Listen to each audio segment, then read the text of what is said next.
So what did you think when I first presented the idea to you? Like, what was there anything that popped in your mind when you started hearing mice and motorcycles? Well, when I first heard the words mice and motorcycles together, I was reminded of a favorite childhood book, The Mouse and the Motorcycle. So I loved that book, and it just seemed like a fun concept from the get-go. I've always been impressed by the richness of Derek's creativity. So I could see lots of fun characters and worlds, a lot of potential right from the get-go. I like drawing cute kind of stuff, but I'm also ashamed of drawing cute stuff. So the fact that there was like the heavy metal element and the motorcycles brought the opportunity to make the cuteness also gritty and just a lot of fun stuff to draw. Was there any particular way that you went about nailing the cute/tough aesthetic? Just doing some sketching, looking at a lot of reference images,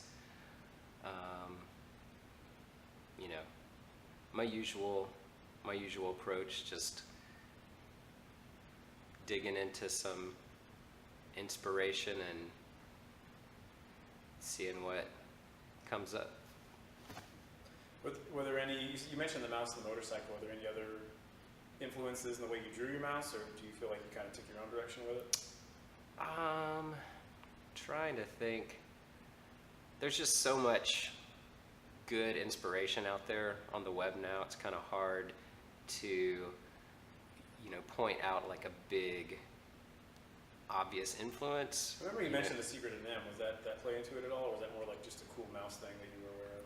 Well, the character design in Secret of NIM, it's a lot more, I guess, anthropomorphic in the anatomy Right. of the characters, and we ended up trying to be fairly close to realistic mice in a lot of ways. So I didn't look at that too much because the Secret of NIM was just too cartoony. But there's Pinterest is a big resource for me, and you can almost just plug in a few search terms and just scroll through and just kind of see a breadth of approaches to character design for almost anything. Definitely my background in comics was a big aspect of how I approach things. You know, I look at a lot of indie comics, so just, I guess, the treatment of the line art was kind of, you know, I just used my usual approach as far as kind of black and white, kind of somewhat animation influenced, but a little looser and sloppier, you know, to give it, I guess, some of like of a grittier look instead of being like a really clean animated style. Are you tired of drawing motorcycles yet? I wouldn't say I'm tired of it. I mean, I've only had to draw like 4 or so at this point.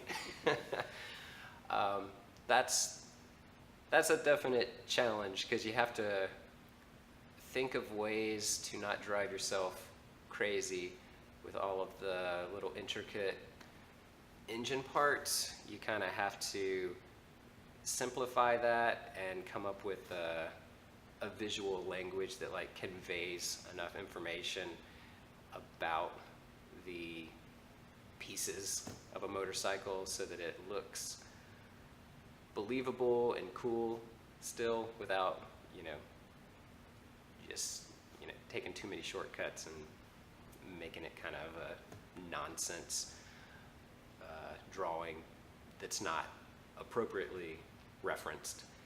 So again, the internet is great in this modern time where I can find a zillion images of like every motorcycle ever. I mean, Derek gave me a list of some cool motorcycles, and I can just Google it, and there's like a million people that are super proud of their motorcycle collection or something, so plenty of reference online for me to find tons of crazy motorcycles and just try to do justice to their design. And then also figuring out how to make mice fit a machine that is designed for humans to ride. That's actually probably the biggest challenge, is putting a mouse on a motorcycle that a guy is supposed to be riding. But I like a good challenge. It's fun. That's perfect. Anything else you want to throw in? JacobHuntComics.com. Yeah, JacobHuntComics.com. You can see everything that I've taken the time to post.